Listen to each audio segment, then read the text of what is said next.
Konflik lahan 20 hektar Desa Ongko 3 menemui titik terang. Mediasi yang dilakukan di kantor Badan Pertanahan Nasional Sulawesi Utara yang dihadiri Kakanwil Badan Pertanahan Sulut, ahli waris keluarga Riedel dan sejumlah masyarakat Ongkau menemui titik terang atas masalah lahan yang diproses sejak lama. Kedua pihak sepakat membagi lahan secara merata, yakni keluarga ahli waris dan masyarakat penggarap masing-masing mendapatkan 10 hektar.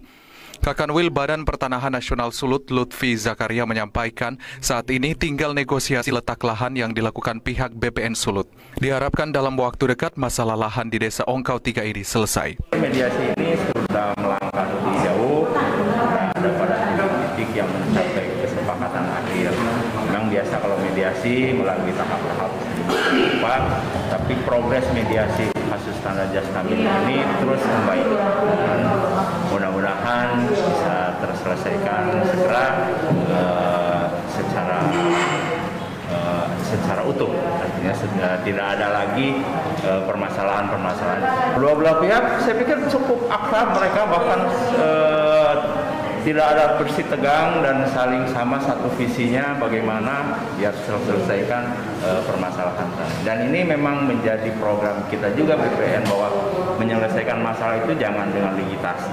Kita non ligitasi itu dengan mediasi yang hasilnya win-win. Diskusikannya ya, tinggal masalah posisinya aja.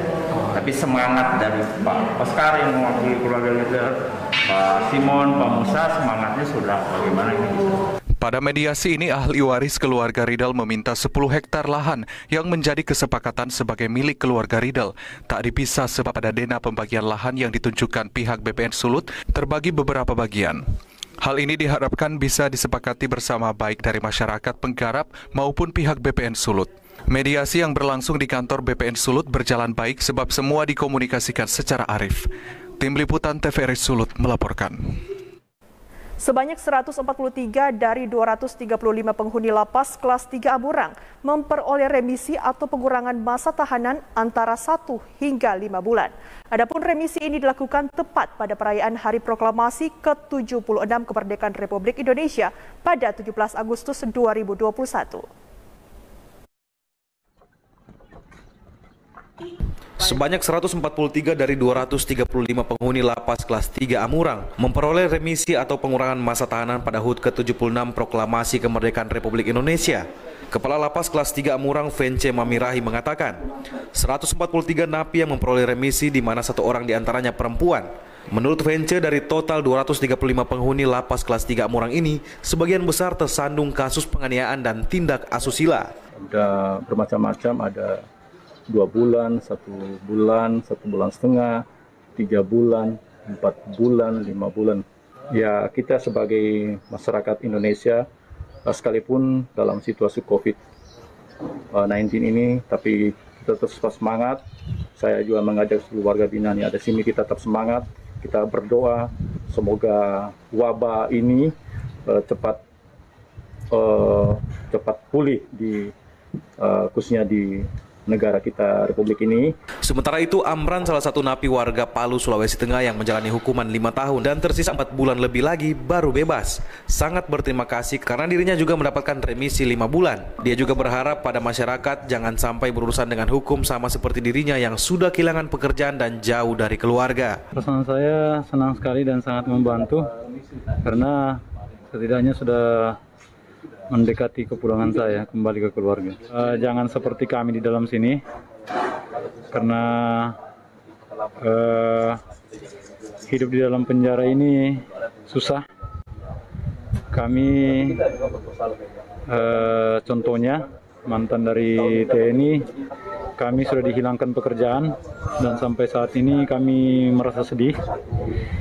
Ingin rasanya kembali ke pekerjaan lama, tapi itu berkata lain. Jadi saya sampaikan kepada rekan-rekan atau masyarakat di luar,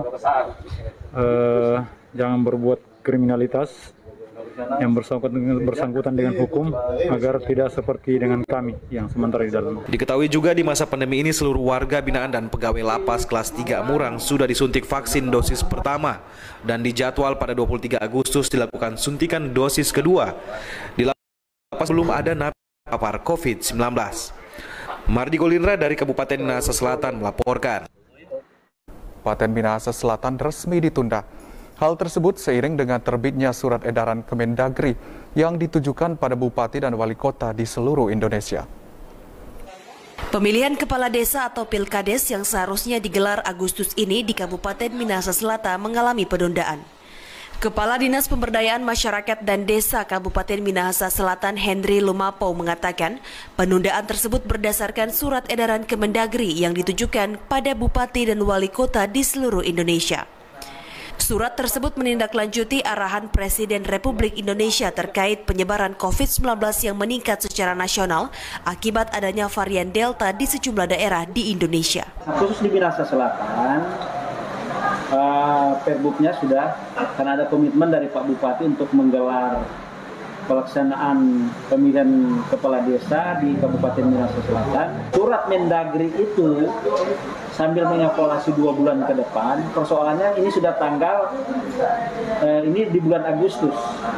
Sedangkan syaratnya kan maksimal 6 bulan sudah melakukan proses tahapan, minimal 3 bulan. Nah, kalau kita mau hitung dari sekarang bulan Agustus ini sambil mengevaluasi 2 bulan ke depan, katakanlah sekarang kan pandemi COVID begitu begitu naik. Nah, sekarang kita akan sesuaikan. Kalau dia ada 2 bulan ke depan, berarti kan sudah pada bulan Agustus, September, Oktober. Mana mungkin itu akan mau dilakukan tahapan. Tinggal berapa bulan lagi sudah habis tahun anggaran. Tapi saya kan sudah koordinasikan dengan Bapak, karena ini kan adalah kebijakan daripada pemerintah pusat, tapi bukan kebijakan dibuat-buat. Kebijakan oleh karena alasan-alasan yang mendasar yang harus dilakukan penundaan untuk pelaksanaan pemilihan hukum atau Pilkades itu ada 118 desa.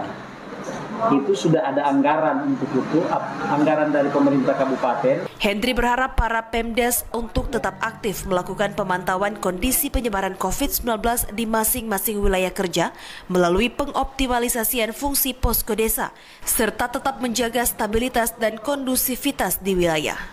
Mardi Golindra, TVRI Sulut melaporkan. Kemunculan 2 ekor buaya di daerah aliran Sungai Dasranoyapo meresahkan warga Amurang di Kabupaten Minahasa Selatan.